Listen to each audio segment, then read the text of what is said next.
left top corner, the 40th district has 56% of the vacant residential and commercial properties in the Baltimore City. And when we look at other data, we see that demolition has been more invested by the city and state in this district versus home ownership in areas around Patterson Park. And so there's been no equitable investment versus removing blight and also increasing home ownership. And then when you add the 40th district and also the 45th district, you see in the black butterfly, that's almost about 89–90% of the vacancy here in Baltimore City. So who we are.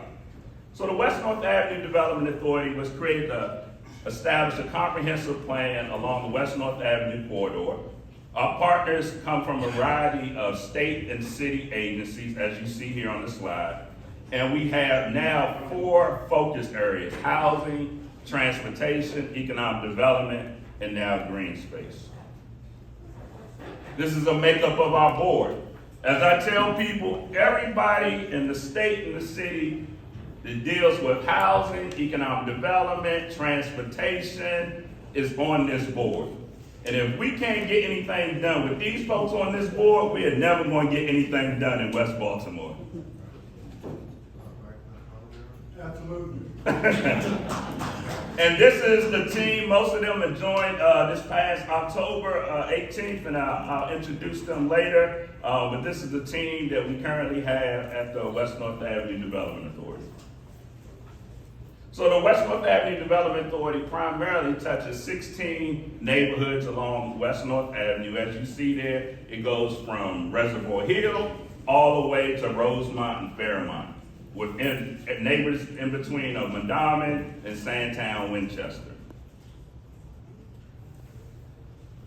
The legislation that created the West North Avenue Development Authority was introduced in February 2021, went through the General Assembly, and became effective and enacted in October 1st, 2021.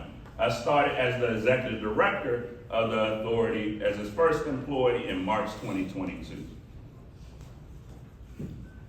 And then our past legislation, there are some things that the Office of the Attorney General had established in finding why the West North Avenue Development Authority was needed. To address residential and commercial development, we're experiencing low housing and economic development opportunities for decades, and a concentration of slum and blight that is deteriorating the conditions in our area.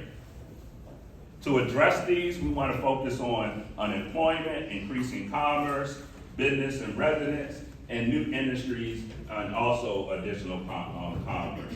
But also promote health, welfare, and public safety for residents along this area. And that will lead to increased property tax values that will help the city and the state reinvest in our communities. Office of the Attorney General also established that we need to provide financial resources, particularly to those businesses that have been left behind in the economic opportunities of the state and the city historically.